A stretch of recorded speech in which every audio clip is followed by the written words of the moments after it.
Khamenei को मार दिया, खामनेई की बेगम को मार दिया, खामनेई के परिवार को मार दिया और जिसने खामनेई की जगह ली दर्शकों उसको भी निशाने पर ले लिया। ये आप देख रहे हैं अमेरिका इजराइल ने मिलकर हवाई हमले तेज कर दिए हैं। ईरान के कई शहरों पर हमले का अब चौथा राउंड चल रहा है। फाइटर जेट से 1 मिनट में 100 से ज्यादा गोले दागे जा रहे हैं। खबर तो यह भी है कि हमले में खामनेई की पत्नी भी मारी गई। साथ ही खामनेई के बाद नए अंतरिम लीडर पर भी हमला हुआ। क्या आप देख रहे हैं आयतुल्ला अली रेज का एक दिन पहले ही अंतरिम सुप्रीम लीडर बनना तय हुआ। अब इस हमले का जवाब ईरान की बैलिस्टिक मिसाइल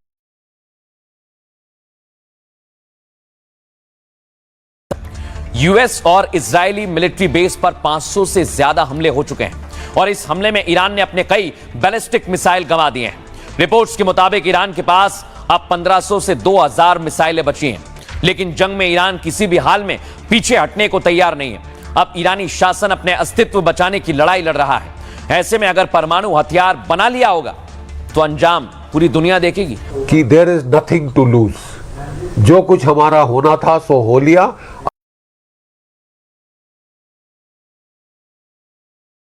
बहुत आक्रोश में है कि उनके आयतुल्ला उनके मरने के पहले बोल दिया था कि अगर हम मारे जाएं तो अमेरिका को ठोकते रहना,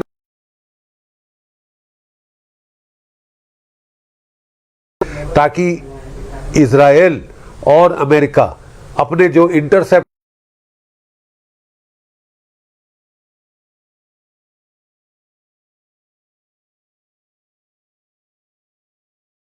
अब दर्शकों युद्ध खतरनाक मोड पर आ गया, लेकिन कई भारतीय फंसे हुए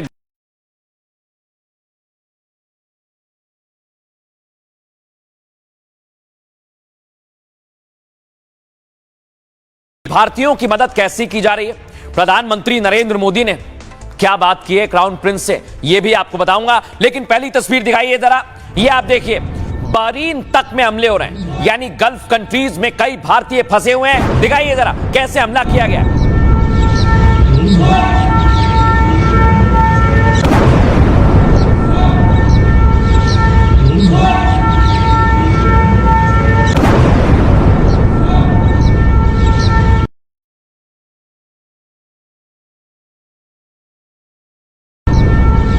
लेकिन दर्शकों गल्फ कंट्रीज के साथ साथ अब यूरोप तक जंग हो गई और ये हम बता रहे हैं। ये साइप्रस पर जो हमला हुआ इसकी तस्वीर आप देख लीजिए, दिखाइए फुल फ्रेम।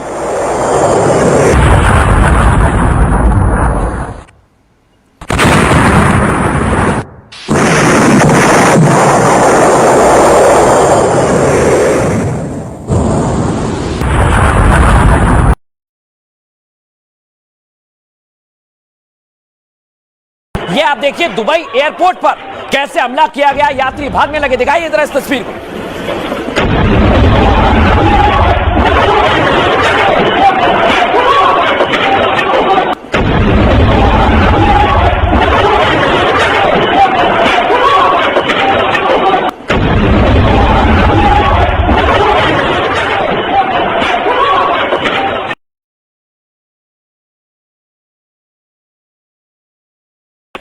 इजराइल ने सबसे पहले ईरान पर बम मारा, लेकिन इजराइल के साथ साथ अब Lebanon, Iraq, Kuwait, Bahrain, Qatar, UAE, Oman, straight of Hormuz बंद हुआ। दर्शकों तो मैं आपको बता रहा हूं ये इकोनॉमिक वॉर हो जाएगा।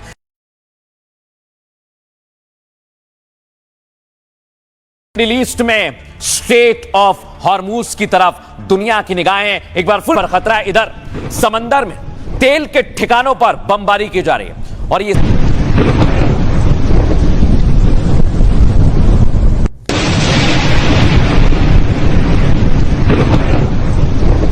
दर्शकों सऊदी की रिफाइनरी अरामको पर हमला किया गया है। ये दुनिया की सबसे बड़ी ऑयल रिफाइनरी है, यानी अब एक दूसरे को कमजोर करने की पूरी कोशिश की जा रही है। दिखाइए फुल फ्रेम।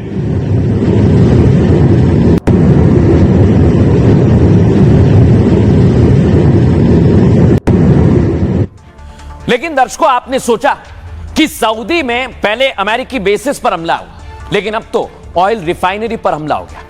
ये इकोनॉमिक वॉर शुरू हो चुका है। ईरान को पता है कि वो सीधी जंग नहीं जीत पाएगा, इसीलिए ईरानी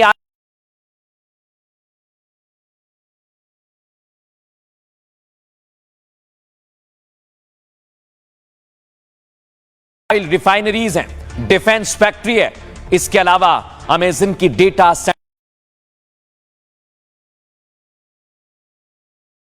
रिफाइनरी आज धधक रही है, जो मैं आपको दिखा रहा हूं। सऊदी के अलावा यूएई ताकि ग्लोबल ऑयल प्राइसेस उछले, बढ़ जाएं, दुनिया भर पर प्रेशर बने। ईरान का मकसद साफ है दर्शकों, जंग इतनी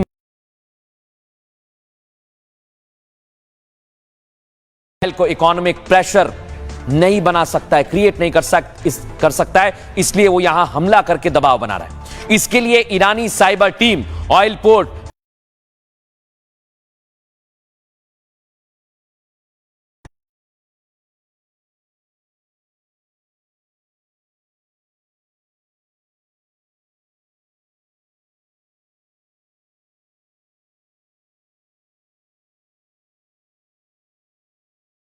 यानी रिसेशन का भी खतरा बढ़ जाएगा।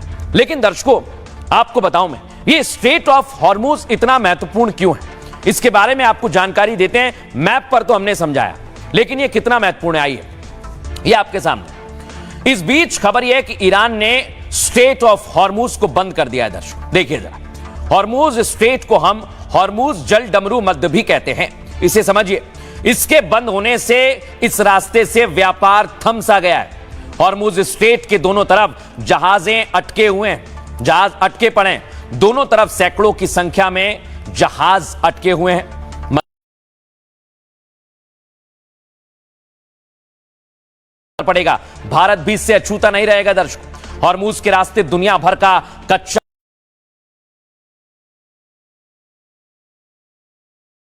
और भारत आने वाले 50% कच्चे तेल इसी रास्ते से आया। 95 रुपए का पेट्रोल 115 से और 85 का 105 पर जा सकता है। आपको बताएं, हालात बिगड़े तो पेट्रोल डीजल के दाम और ज्यादा बढ़ जाएंगे। ऐसा हुआ तो देश में महंगाई भी काफी तेजी से बढ़ेगी और इसी की आशंका जताई जा रही है। दर्शकों, विदेशी मामलों की जानकार क्या करें, सुनिए जरा। यदि स्ट्रेट ऑफ हॉर्मुज ब्लॉक हो जाता है तो ऐसे में विश्व की एनर्जी सप्लाई चेन्स पर इसका काफ़ी नकारात्मक असर पड़ सकता है। विश्व का 20% जो ऑयल का जो ट्रेड है वो इस स्ट्रेट ऑफ हॉर्मुज से होकर के गुजरता है। भारत के ऊपर भी स्ट्रेट ऑफ हॉर्मुज के ब्लॉकेज हो जाने की दिशा में नकारात्मक असर पड़ेगा। भारत का जो ऑयल का जो इंपोर्ट है वो 50% तक का स्ट्रेट ऑफ हॉर्मुज से होकर के आता है और जो भारत का जो गैस का इंपोर्ट है वो 50 से 80% तक का स्ट्रेट ऑफ हॉर्मुज से होकर के आता है। तो ऐसे में यदि स्ट्रेट ऑफ हॉर्मुज ब्लॉक होता है तो जो एनर्जी प्राइसेस हैं इसके ऊपर निसंदेह नकारात्मक असर पड़ेगा। लेकिन